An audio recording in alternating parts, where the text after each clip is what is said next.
Kudlitin nyo yung nasa kanan nyo at nasa kaliwa nyo. Sabihin nyo, good morning. Yan. Magbatihan naman kayo. Good morning, kapatid. Good morning, narito ka. Good morning at present kayo dito ngayon sa ating bahay-sambahan. Ayan. Ang sabi sa, mga kapatid, ang sabi sa banal na kasulatan, pwede naman tayong manalangin o pwede nating makausap ang Panginoon kahit nasaan man tayong dako. Tama, no? Ibig sabihin, nasa kwarto ka man, nasa banyo ka man, naliligo, pwede mo kausapin ang Panginoon, pwede ka makipagniig. Naglalaba ka man, pwede kang nakikipagniig sa Panginoon, pwede ka nananalangin, pwede kang nakikipag-usap sa Panginoon. Pero bakit mahalaga pa rin na tayo ay naririto tuwing linggo sa simbahan?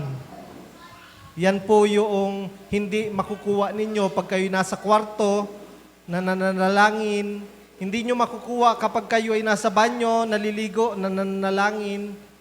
Hindi nyo makukuha yung fellowship sa mga kapatiran kapag nandirito sa bahay-sambahan. Kaya purihin po ang Panginoon kasi binigyan tayo ng isang araw upang makapag-fellowship, makipagniig din sa mga kapatiran. Purihin po ang Panginoon. Palakpakan natin ng Diyos.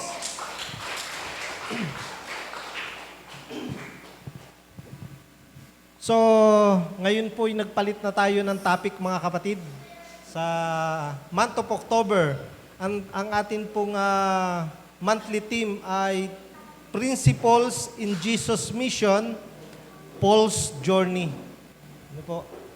Yan. Principles in Jesus Missions, Paul's Journey. Yan po ay nasa 2 Peter 3:9, Acts 1:8, at saka Matthew 24:14.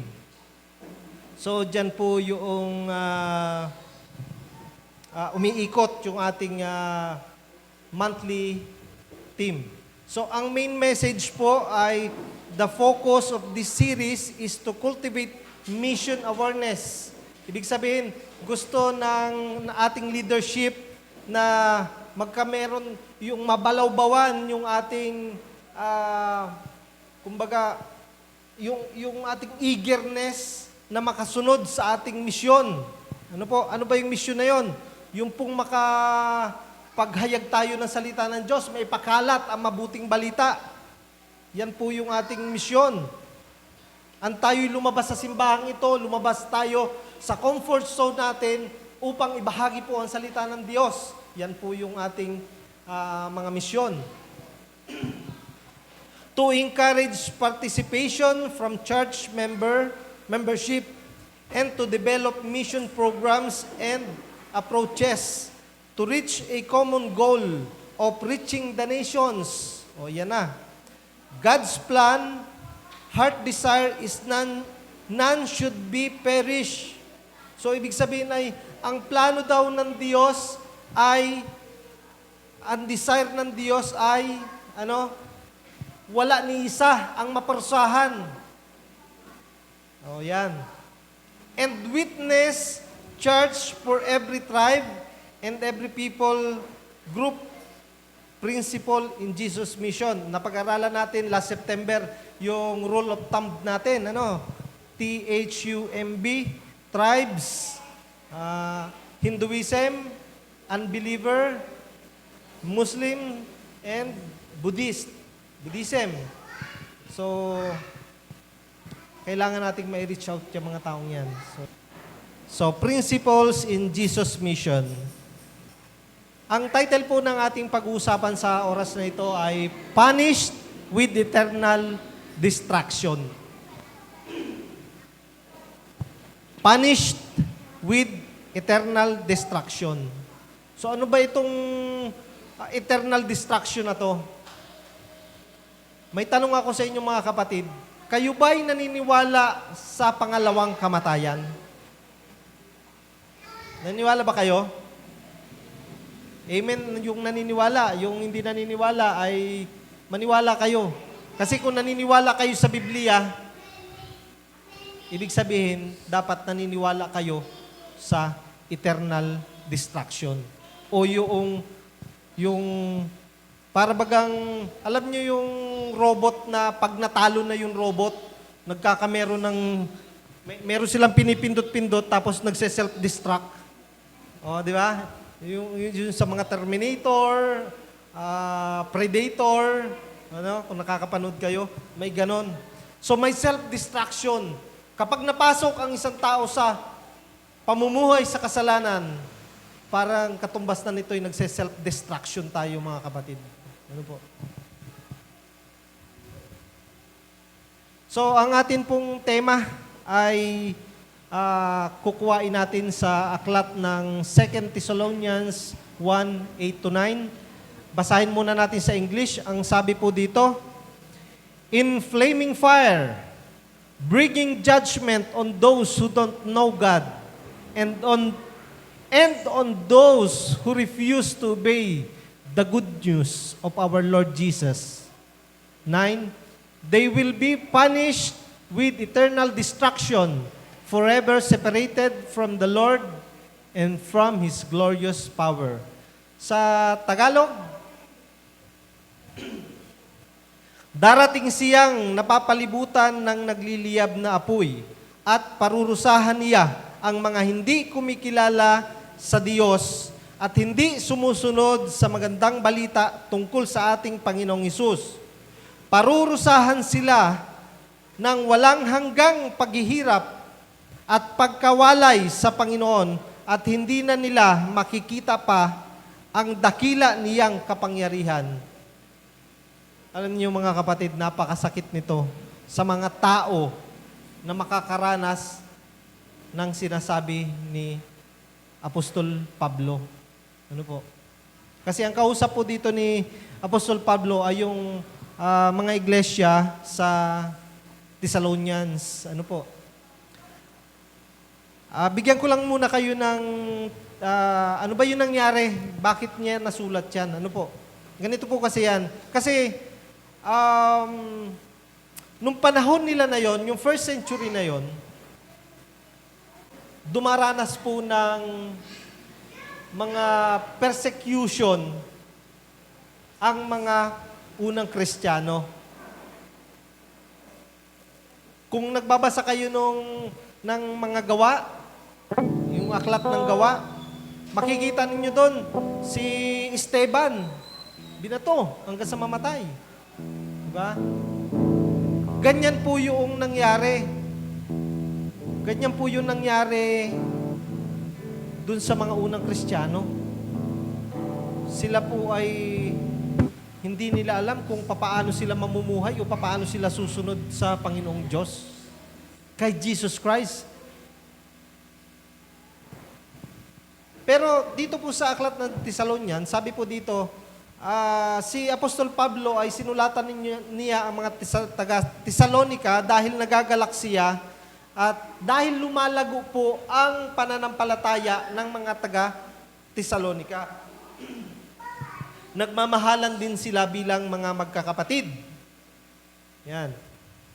Nagpapasalamat din si Apostol Pablo dahil sila ay nagiging matatag at nagiging matapat.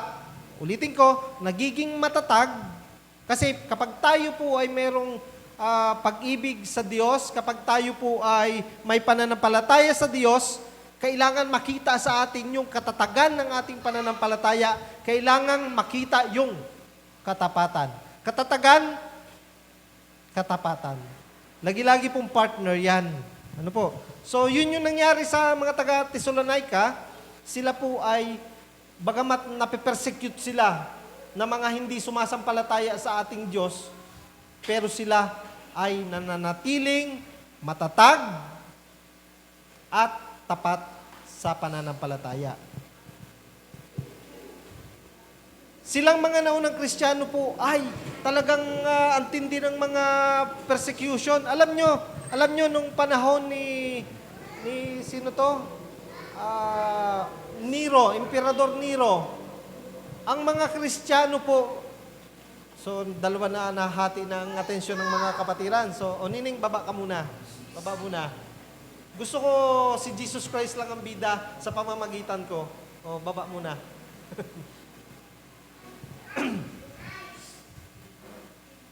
Nasaan na kita? Nung panahon ni Apostol Nero, alam niyo mga kapatid, kung ikaw ay malalaman na tagasunod ni Kristo, pwede ka nang patayin. Pwede ka nang i-persecute. Nung panahon ni Apostol Pablo, pinapasok nila yung mga bahay-bahay. Dahil kapag Kristiyano ka, mape-persecute ka. Kaya sa totoo lang, napakahirap ng kalagayan ng mga Kristiyano noong unang panahon na yon.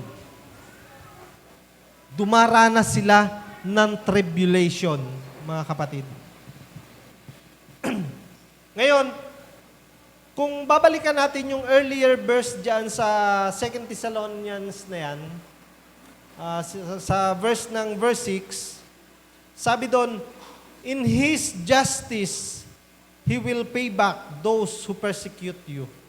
So, ibig sabihin, hindi natutulog talaga ang Diyos. Dahil darating talaga ang araw, sabi ni Apostol Pablo, magkakameron ng hustisya ang inyong mga nararanasan.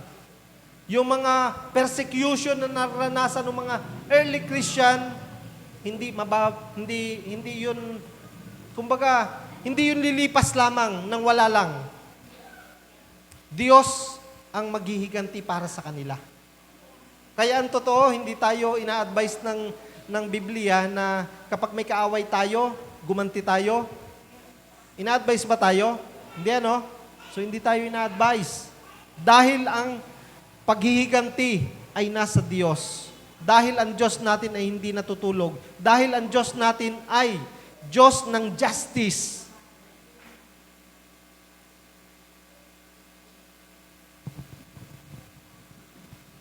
So mga kapatid, dito sa ating binasa, ang gusto ko pong makita ninyo mga kapatid dyan ay ang Diyos ay hindi po nagpapabaya. Hindi po nagpapabaya sa kanyang mga tinawag. Kagaya ng mga early Christian na hindi pinabayaan ng Diyos.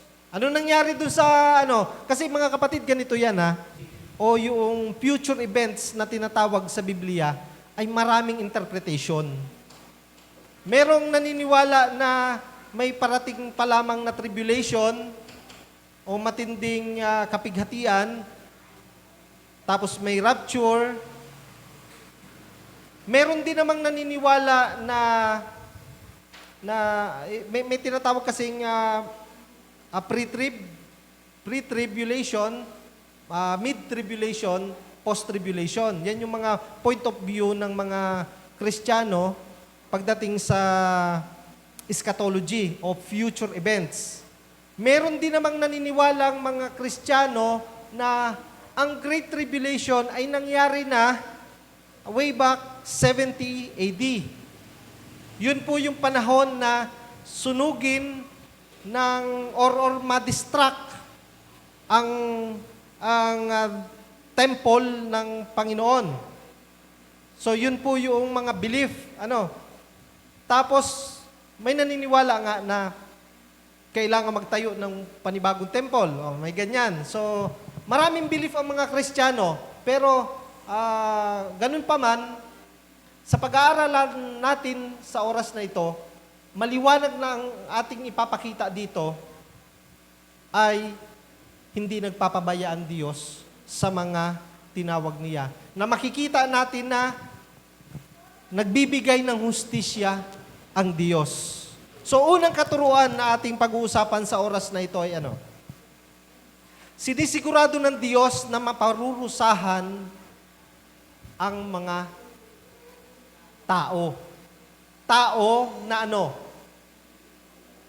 hindi kumikilala sa Diyos. Kaya mapapansin ninyo sa gawing kaliwa ko, nakalagay diyan, naka-red pa yung sa aklat ng Tesalonica, parurusahan niya ang mga hindi kumikilala sa Diyos. Ayan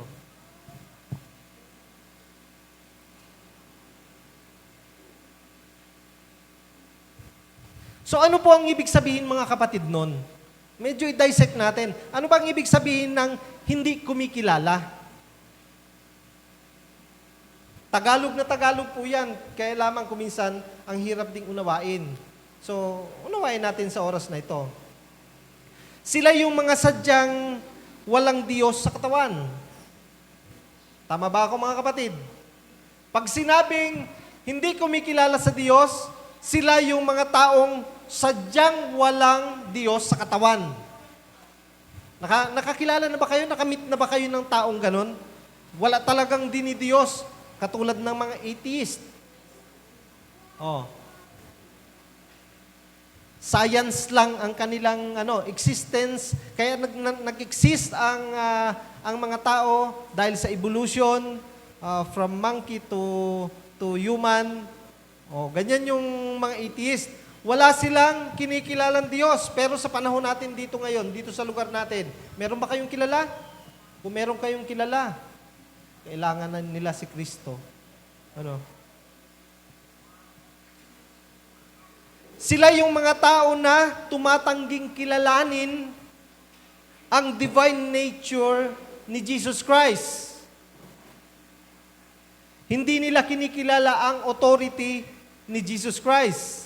Sila po yung, ulitin ko, sila yung mga taong tinutukoy natin dito na hindi kumikilala sa Diyos. Kasi pag kinilala mo ang Diyos, kapag kinilala mo ang Diyos, kailangan 100% mo kinikilala. Hindi man yung kung ano lang yung gusto mong paniwalaan sa buhay niya, ayun lamang yung gusto mong paniwalaan. Hindi po ganon. Katumbas na yan ng hindi mo kinikilala ang Diyos. Katulad ni Jesus Christ. Si Jesus Christ, maliwanag na sinasabi ng Biblia, siya ay 100% tao. Agree ba kayo doon? Agree kayo doon? Pero 100% Diyos. Dangan lamang at iniwan niya sa Ama ang kanyang pagiging Diyos. Kaya naranasan niya talaga yung masaktan bilang isang tao. Maranasan niya ang mamatay bilang isang tao. So kung hindi natin pinaniniwalaan yan, hindi tayo kumikilala sa Diyos.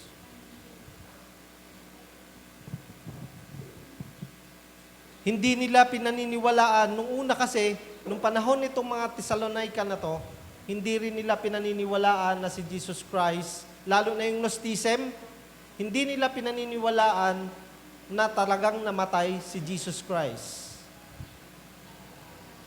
Yan. Yan yung mga belief ng Gnosticism. Hindi sila naniniwala na si Kristo ay namatay at muling nabuhay. May isa pang belief sila na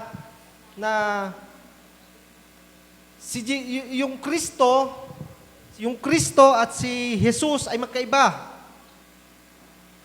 Si Jesus Christ ay tao, si Kristo, siya yung Diyos na sumapi kay Jesus.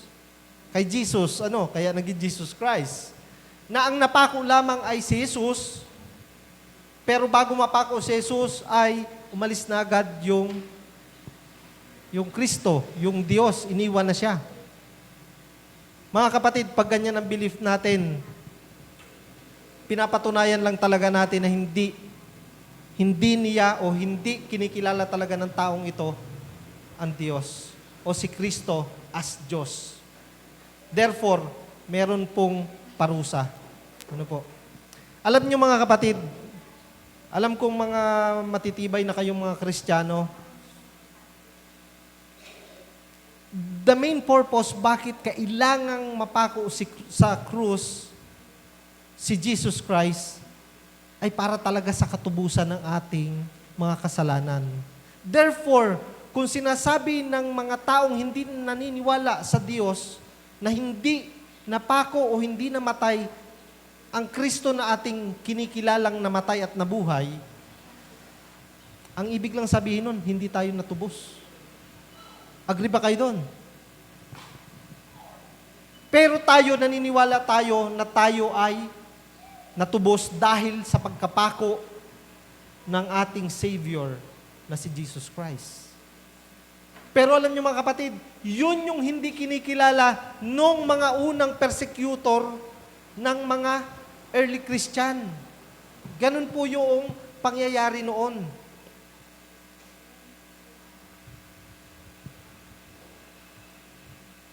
So ulitin ko, yung mga hindi kumikilala sa Diyos ay sila yung mga taong tumatangging kilalanin ang divine nature ni Jesus Christ at ang kanyang authority.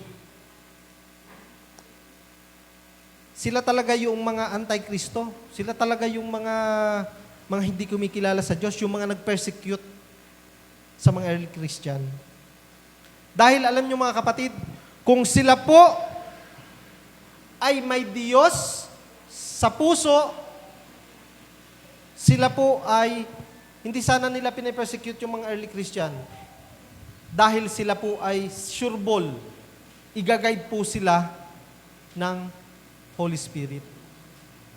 Naniniwala ba kayo doon mga kapatid?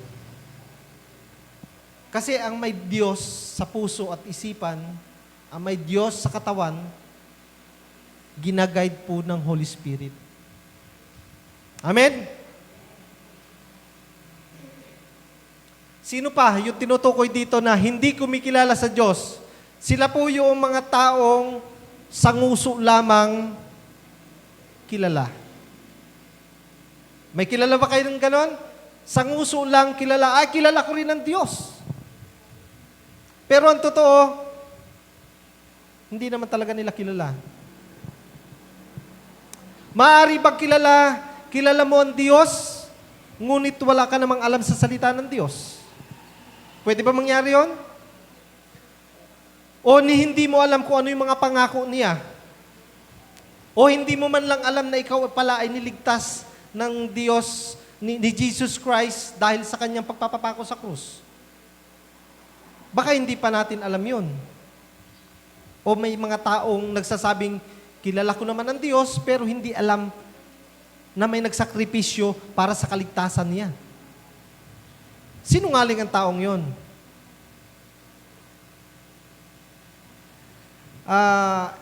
Itong aking gustong i-illustrate sa inyo mga kapatid, ay palagi ko naman ito sinasabi dito sa pulpit. Maging sa mga, kapag ako po ay nag-evangelize sa mga tao, ito'y lagi-lagi kong ini-illustrate. Ano yon? Yung pagkakilala natin sa ating presidente. Di ba? Ang tanong ko sa inyo, kilala nyo ba ang ating presidente? Si President Marcos. Kilala nyo? Kilala daw. At ang totoo, lahat naman talaga ng nakakausap ko regarding kay President Marcos, yes, nagsasabi silang kilala. Ngayon, pag sinabi natin kilala, kailangan, ang ibig lang sabihin nun ay, yung the whole you, kailangan kilala ko. Yung buong pagkatao mo, kailangan kilala ko para lang masabi kong ikay kilala. Kilala ko. Dahil kung kilala ko lang ikaw, dahil ikay presidente, ang totoo, hindi mo naman talaga siya totoong kilala. Umagri ba kayo doon? Maagri ba kayo doon? Kasi, imagine, sinasabi mong kilala mo ang presidente, pero hindi mo naman kayang sabihin kung ano yung mga paborito niyang pagkain na kinakain niya. Ni hindi mo masabi kung ano yung paborito niyang kasuotan. Ni hindi mo masabi kung ano yung kanyang pinagkakaaliwan sa araw-araw. Bakit? Kasi nga, unang-una, wala tayong personal relationship. Kasi magkakameron lang tayo ng pagkakilala sa isang tao kapag tayo may personal relationship na. Doon mo masasabi na, kilala ko ang taong ito. Amen ba doon? So, ganyan din po tayo sa Panginoon. Kapag ang pagkakilala mo sa Panginoon ay ganun din sa aking ilustrasyon, nakilala mo lang ang Panginoon sa iyong mga labi, o dahil sinasabi mong kilala dahil ikaw ay may ego, na sino ba naman ang taong hindi kikilala sa Diyos? Eh, dahil may ego lamang, dahil may pride lamang. Pero ang totoo, hindi sumasama sa Bible study. Walang cell group, walang pagbabasa personal sa kanyang bahay ng banal na kasulatan. Hindi sumisimba. O paano mo masasabi kilala mo ang Diyos? Di ba? Try to think, mga kapatid. Try to analyze. Pag sinabi mong kilala mo ang Diyos, dapat marunong ka makipag-usap sa Kanya. Buhay ba ang Diyos, mga kapatid?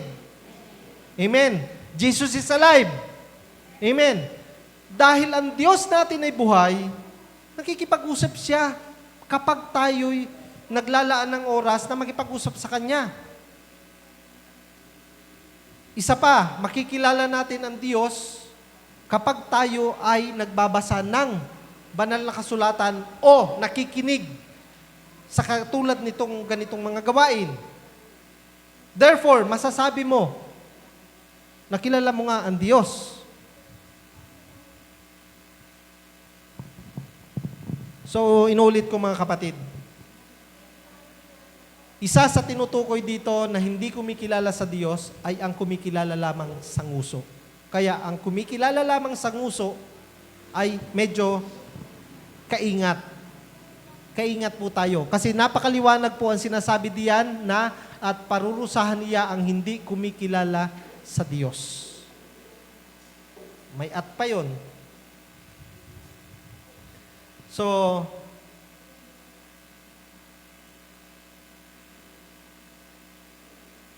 ano yung sunod? Ano yung sinusunod? Ate Jonah, yan. Hindi sumusunod sa magandang balita tungkol sa ating Panginoong Jesus.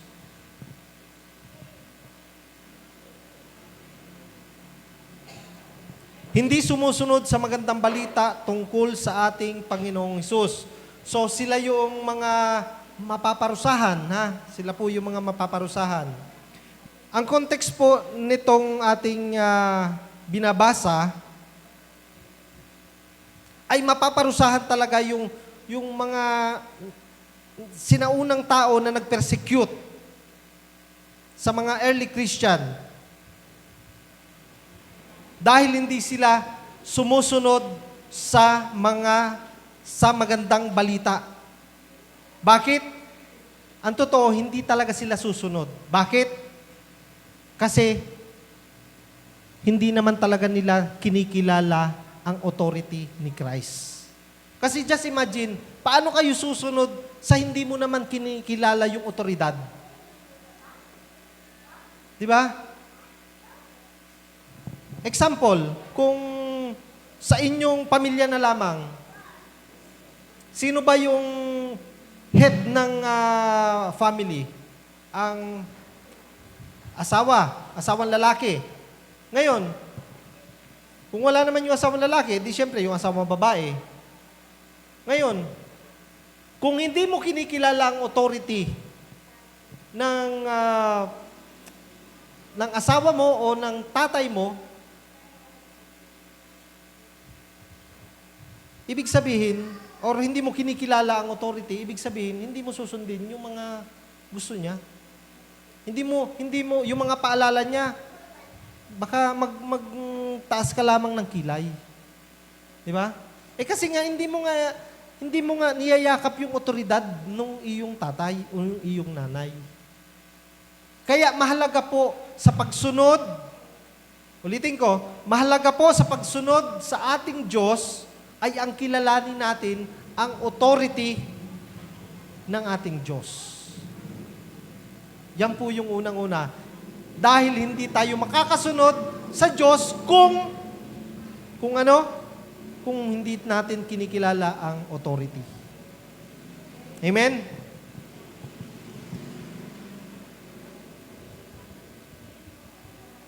Kaya mga kapatid, it is normal na hindi talaga susunod yung mga taong nag-persecute doon sa early Christian dahil wala silang kinikilalang authority ni Jesus Christ. Ganun lang po yun. Ngayon, pagsunod. Meron kasing word na pagsunod. Maaring failed tayo dito. Sa palagay nyo ba, nasusunod nyo naman talaga lahat yung mga sinasabi ng Biblia?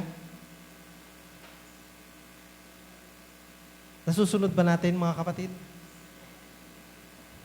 Isa ka ba sa failure sa pagsunod sa mga sinasabi ni Jesus Christ? Kung isa ka doon, mga kapatid, lagot ka. Joke. Kasi po mga kapatid, inuulit ko po, babase muna po tayo doon sa ano yung konteksto. Itong binasa natin na ito. Kasi ang binabasa natin dito sa 2 Thessalonians 1:8-9 ay ang pagpaparusa ng Diyos dun sa mga tao na nag-persecute dun sa mga early Christian, dun sa mga mananampalataya. Hindi po natin pinag-uusapan kayo dito. Amen baga, so magkalinawan lang tayo. Madalas kasi pag nagbabasa tayo ng Biblia, pag nakabasa agad ng isang medyo striking at meron siya, ay naku, para sa akin ito. Kaya kuminsan namamali ng interpretation.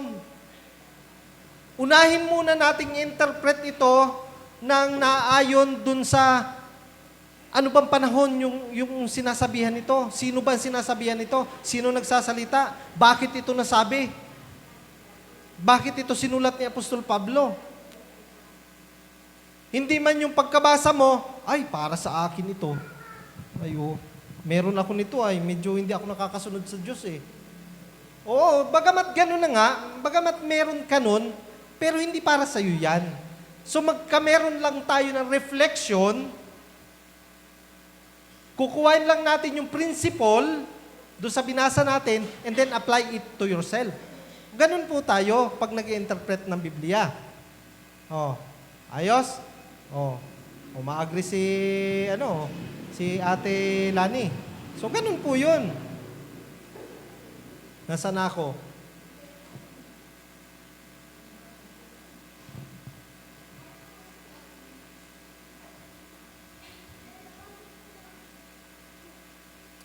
So, I believe naman mga kapatid, bagamat sinasabi natin at kung nagre-reflect kayo sa mga sarili ninyo na, ay hindi man talaga ako nakakasunod sa mga pinagagawa ng Lord. O, kung ganun yung inyong mentality o kaisipan, alam nyo mga kapatid, I believe na darating po yung time, 100% makakasunod tayo. Ulitin ko, ito'y nagpa-prophesize po ako.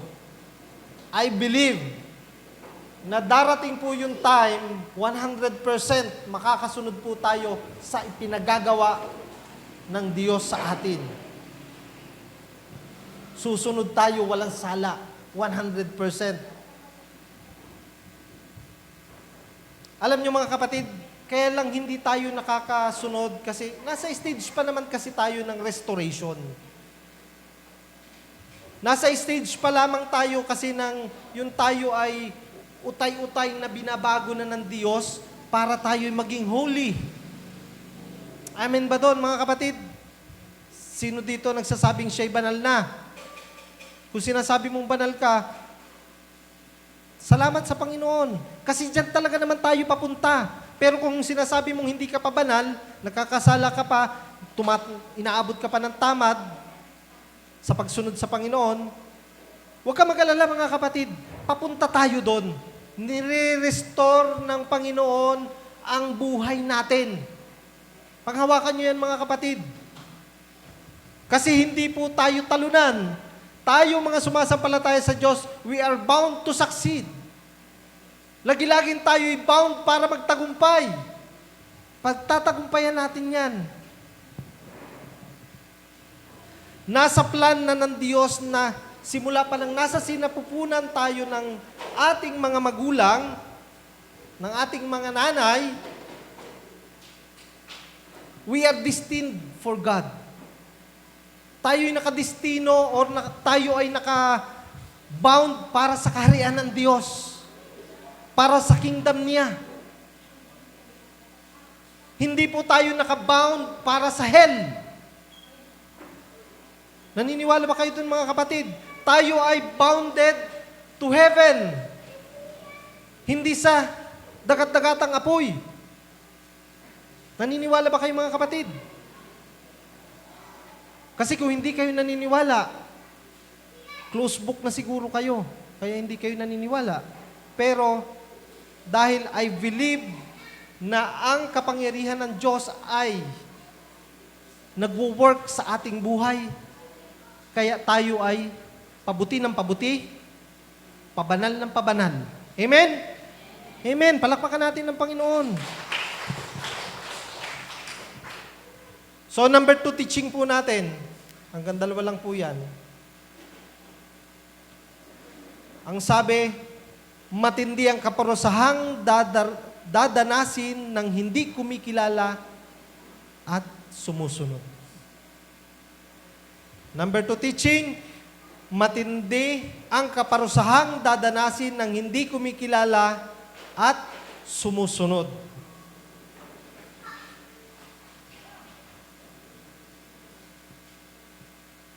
So, ayon po sa context, itong mga taong hindi kumikilala sa Diyos ay hindi sumusunod sa magandang balita. Sila yung mga nag-persecute sa mga early Christian. So, yan yung sinabi ko sa inyo kanina. Sila ay may kalalagyan na. John 3:18. Ano sabi doon? At ang hindi kumikilala sa Diyos ay nahatulan na. Past tense, nahatulan na. Kaya may kinalalagyan po sila. Huwag kayong mag-alala, hindi kayo yan. Sila po yung may kalalagyan ang parusa ng Diyos sa walang hanggang paghihirap. Just imagine mga kapatid, ano? Just imagine. Kung nahihirapan na tayo sa init ng araw, kapag nagbibilad ng palay, sino yung mga nagbibilad ng palay dito at nakaranas na? O, alam nyo yan, ano? Anong init man din, ano mga kapatid? Lalo na yung mga nagagapas, ano? Talagang walang ahunan sa ilalim ng araw. Anong init? Ay how much more mga kapatid sa dagat-dagatang apoy? Paano na mga kapatid?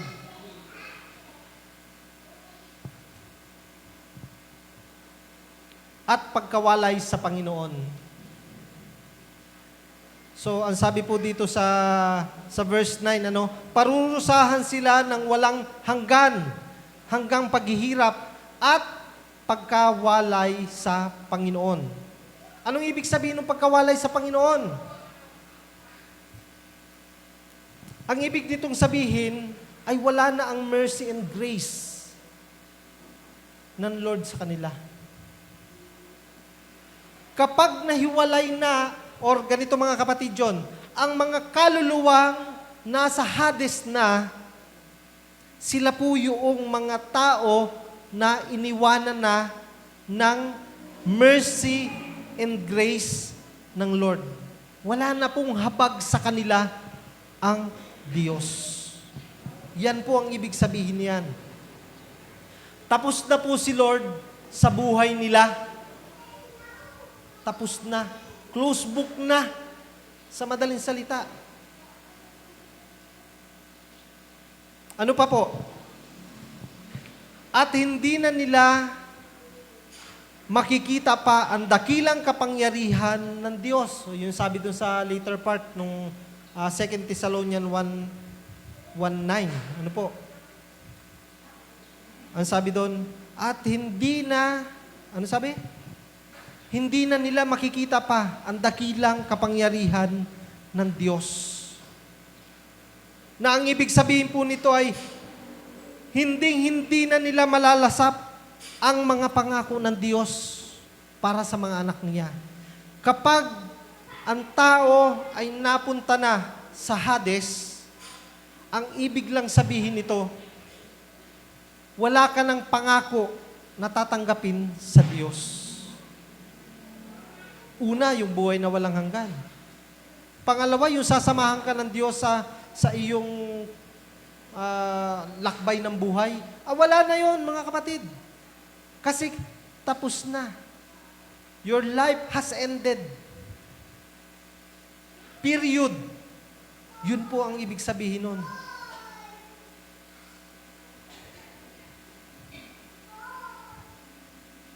It is a total failure, mga kapatid, for them. Yung sa konteksto natin, kasi yun dito, yung parurusahan, yun yung mga nagpe-persecute dun sa mga early Christian. So, it is a total failure for them. Ito na yung pangalawang kamatayan para sa kanila. Kapag sila'y napunta na sa Hades. Mga kapatid, walang may gusto sa atin na maparusahan ng Diyos. Amen ba doon? Amen ba doon, mga kapatid? Walang matinong Kristiyano ang magnanais mapunta sa kaparusahan. Wala. The only problem is, paano ang mga mahal natin sa buhay? Are they saved? Next slide, Ate Jonah. Are they saved? Are they in the presence of the Lord? Yan yung mga palatanungan natin. Saved na ba sila? Yung mga mahal natin sa buhay. Yung ating nanay, kung may nanay pa tayo, may tatay pa, may lolo't lola, may pamangkin, may anak, na hindi pa kumikilala sa Panginoon Diyos. Kung meron pa tayo dyan, magkameron tayo ng burden sa puso. Kasi, mapansin ninyo, hindi ko tinanggal itong verse na to. Verses na yan. Kasi gusto ko makita ninyo, may dalawang requirements dyan sa talata na yan para mapunta sa kaparusahan. Una, ang hindi kumikilala sa Diyos. Pangalawa, yung hindi sumusunod sa magandang balita tungkol sa ating Panginoong Hesus. Yun yung mga requirements para makapag-enroll sa Hades o sa kaparusahan. Ngayon, kung may nakikita po tayo sa ating mga mahal sa buhay na mayroon nung dalawa na yun, yung requirements, kasi yan yung prerequisite para makapunta dun sa Hades o para makapag-enroll sa Hades. Ibig sabihin, magkameron tayo ng burden sa heart. Magkameron tayo ng eagerness na lalo nating masharean ng salita ng Diyos, itong mga taong ito, yung mga mahal natin sa buhay na yan. Huwag po tayong magtulog-tulugan, mga kapatid. Dahil alam nyo, tayo ang gagamitin ng sanlibutan o tayo ang gagamitin sa sanlibutan ng Diyos upang mapalaganap ang salita ng Diyos sa mga taong hindi kumikilala sa Diyos upang hindi sila mabulid sa dagat-dagatang apoy.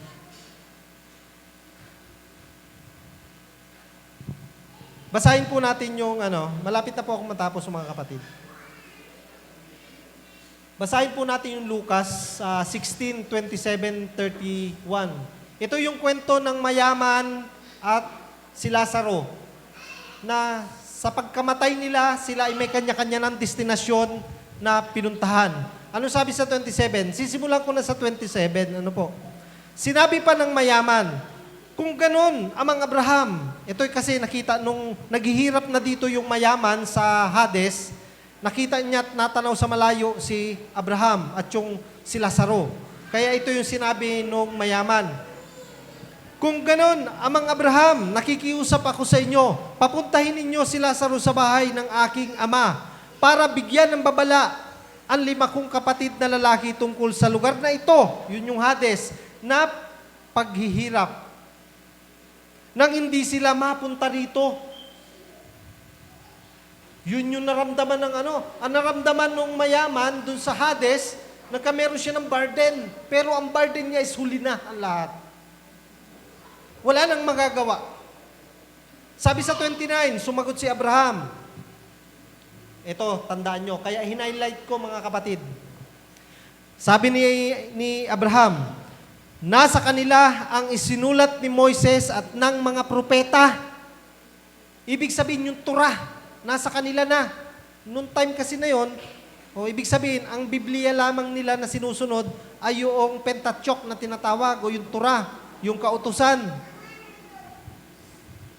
Sabi ni amang Abraham, nasa kanila na ang mga isinulat ni Moises at ng mga propeta. Dapat nilang pakinggan ang mga iyon. Sa modern time natin ngayon, sa present time natin ngayon, nandyan na ang Bibliang makapal. Ang Old Testament, ang New Testament, isinishare na natin sa mga tao. O kung hindi pa natin isishare, yan yung isishare natin sa mga tao. Maliwanag po doon, Sa 30, anong sabi? Sumagot ang mayaman, hindi po sila makikinig doon, amang Abraham. Pero kung may patay na mabubuhay at pupunta sa kanila, magsisisi ang mga iyon. Pero sinabi ni Abraham, kung ayaw nila makinig sa mga isinulat ni Moises at mga propeta, hindi rin sila maniniwala kahit may patay pa na muling mabubuhay at mangaral sa kanila. Kaya mga kapatid, isa lang ang nakikita ko dito. This is the time na kailangan nating makapaghayag ng salita ng Diyos, lalong-lalo na sa ating mga mahal sa buhay, na hindi pa nakakakilala sa Panginoon. Hindi pa nakakakilala sa Diyos. This is the right time, mga kapatid. Magkameron tayo ng burden para sa kanila. Kasi sa totoo lang, mga kapatid,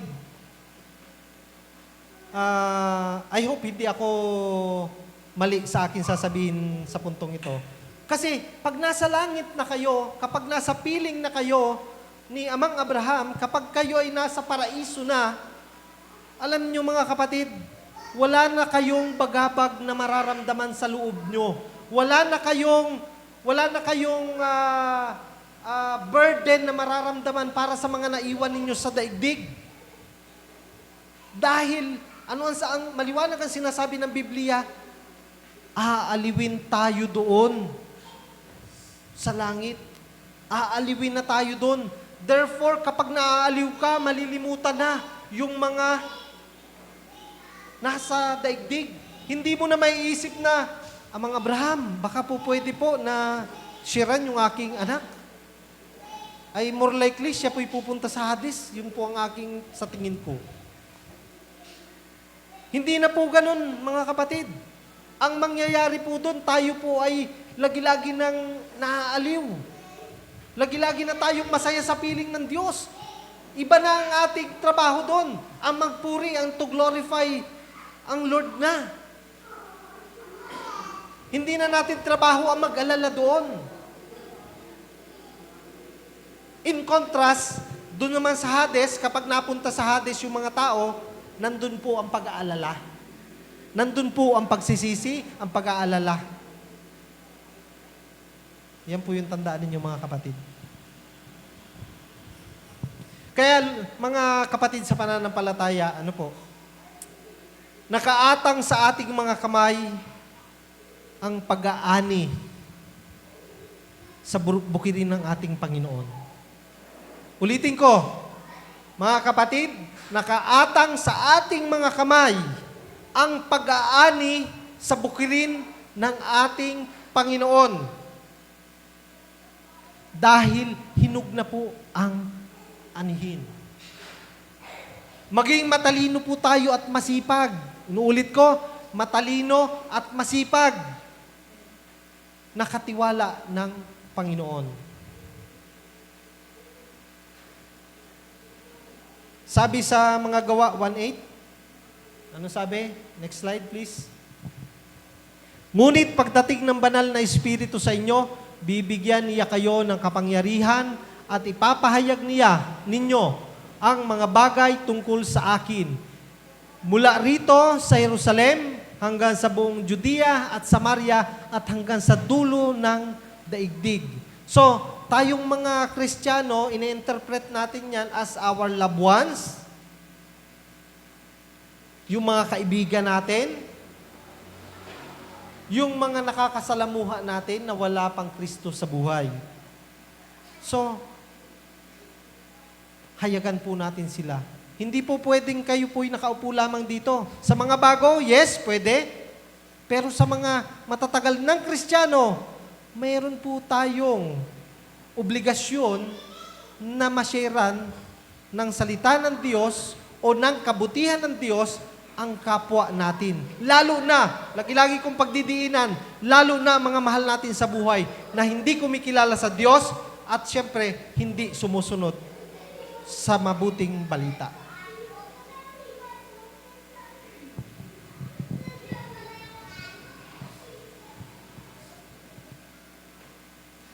Kung kayo po ay hindi malimutin mga kapatid, nakasiris po yung ating mga pinag-aaralan. Pansinin po ninyo, way back sa mga nakaraang buwan, series po yung ating mga pinag-uusapan. Ano po? Kaya kung nakaliban po kayo nung last Sunday, lahat ba kayo nakadalo last Sunday o hindi? Kung kayo po ay liban nung last Sunday, meron po tayo sa YouTube na ina-upload ng mga preaching. Ngayon, i-search nyo lamang po sa YouTube yung Jesus is Alive Community Marinduque. Tapos nandun po yung ilan pa lang naman ng mga video. Kukunti pa lang naman. So, pero more likely, dun po ninyo makikita yung mga aral natin na hindi na-miss ninyo o hindi nyo na daluan. Ano po? So, mag-subscribe po kayo doon. So, last, application po tayo. Isa lang po itong application natin. Ano ang unang application natin? Ibahagi ang mabuting balita ni Kristo. O ibahagi ang mabuting balita ni Jesus Christ. Yan lang po ang ating application. O, simple lang ano? Kaya lang papaano? Paano? Tandaan nyo ba yung Great Commission, mga kapatid? Alam nyo ba yung Great Commission natin, mga kapatid? Actually, madaming talata po sa Biblia na nag-uutos sa atin para maghayag ng salita ng Diyos. Ano po? Yan po yung paghahayag natin ng salita ng Diyos, yan po yung Great Commission natin. Ano po? Yan po, yung ilan makikita natin sa Matthew 28:19 to 20, Mark 16:15, sa John 15:16. O, yan po yung mga nag-uutos, yan yung mga talata na nag-uutos sa atin na kailangan nating ipahayag ang salita ng Diyos. Kailangan nating tayo'y humayo upang sila ay makaranas din ng kaligtasan. Ang tanong lang mga kapatid, ito, tanong ha, natatakot ba kayo maghayag ng salita ng Diyos? Ha? O, inulit ko, kayo ba'y natatakot maghayag ng salita ng Diyos? O, alam kong walang sasagot ng amen ngayon. Ano po? Sa palagay nyo ba ang Great Commission ay mag-fail? Sa palagay nyo ba ang Great Commission ay hindi mananagumpay? Ano sa palagay nyo mga kapatid? Sa palagay nyo ba ito ay nagsasayang lang tayo ng oras dahil hindi naman pala magtatagumpay yung Great Commission? Mga tanong ko lang yan sa inyo. Limi-limiin nyo. Magfe-fail ba ang Great Commission? Mga kapatid, ito pong tandaan ninyo. Magiging successful po ang Great Commission. Ulitin ko. Magiging successful ang Great Commission. Hindi po mag-uutos ang Lord. Hindi po siya mag-uutos sa atin kung ito lamang po ay bound to fail. Hindi po siya mag-uutos kung tayo lamang ay mabibigo din lamang. Ngayon, ang tanong, amen ba dyan? Aba, sumangayon kayo ngayon, ano? Yes! Ang Great Commission ay mananagumpay. Mag-isip nga kayo ng utos ng Lord sa Biblia. Mag-isip nga kayo na inutos diyan na gawin nyo to, pero nag-fail. Sige nga, palaisipan lang yan. Kaya si Brother Rodel, alam ko matalim-talim yan sa Biblia eh. So, sige nga, isip kayo. Walang inutos ang Diyos na mag-fail in the end.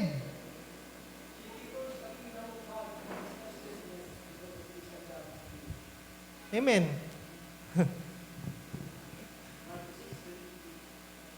Seek ye first daw, and all those things shall be added unto you. Mangyayari yun. Mangyayari yun. At marami sa atin dito mga nakaupo at nakikinig na nakakaranas nun. Amen ba dun? Huwag niyo sabihin hindi kayo nakakaranas ng pagpapala ng Diyos. Ako, aminado ako dyan. Kahit medyo talagang kukunti. Hindi lang naman sa pera, actually, nakasusukat yan, ano, yung pagpapala ng Diyos. Pero sa lahat ng bagay, sa hininga, pinagpapala tayo ng Diyos. Marami ang napuputulan ng hininga. Kanina-kanina lang. Baka hindi nyo alam. At dito sa moment na to, may napuputulan na ng hininga. Pero tayo, we are blessed. Hinahayaan ng Diyos na dugsungan ng ating hininga. Okay. Diretso tayo, diretso.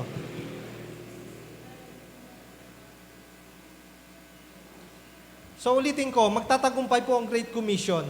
Yan po yung ating tandaan mga kapatid. Kaya wag po tayong matakot maghayag ng salita ng Diyos. Tandaan ninyo mga kapatid, nung panahon ni Moises, bubulol-bulol si Moises, hindi niya alam kung ano sasabihin niya. Maging si Jeremiah, Panginoon, anong sasabihin ko? Napakabata ko pa para humarap sa kanila. Pero ang Diyos, ginaid sila. Ginaid sila ng Diyos. Kaya wag po kayong matakot.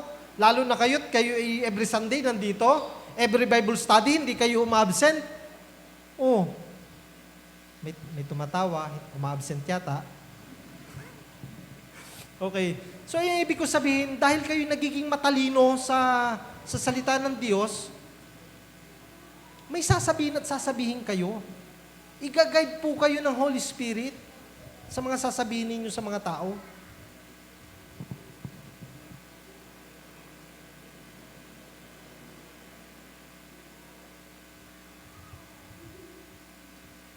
So mga kapatid, this is the day of salvation of our loved ones. Ito po yung araw ng salvation o kaligtasan ng inyong mga mahal sa buhay. Mangyayari lamang po yun kung kayo po ay gagawa. Mangyayari lamang po yun kung kayo po ay mag-share o magbabahagi. Gawin lang po natin yung part natin, mga kapatid. I-share lang natin ang salita ng Diyos and let the Lord do the rest. Hayaan natin ang Panginoon na yung gumawa do sa trabaho niya. Ang trabaho lang natin, maghayag na maghayag. Balang araw, kasama din natin sila sa langit. Balang araw, kasama rin natin silang nagpupuri sa Diyos sa bahay-sambahang ito. Sabihin nga natin sa inyong mga katabi, putong hindi kaparusahan. Sige, sabihin nyo sa mga katabi nyo, putong hindi kaparusahan. Yan. Kasi mga kapatid, tayong mga mananampalataya, tandaan po ninyo to. Dito na po ako magtatapos. Tandaan nyo po ito. Tayo po ay puputungan ng Diyos. Hindi po tayo parurusahan. Kaya, putong hindi kaparusahan. Palakpakan natin po ang Panginoon. So, tayo po ay tumayo. Tayo po'y mananalang.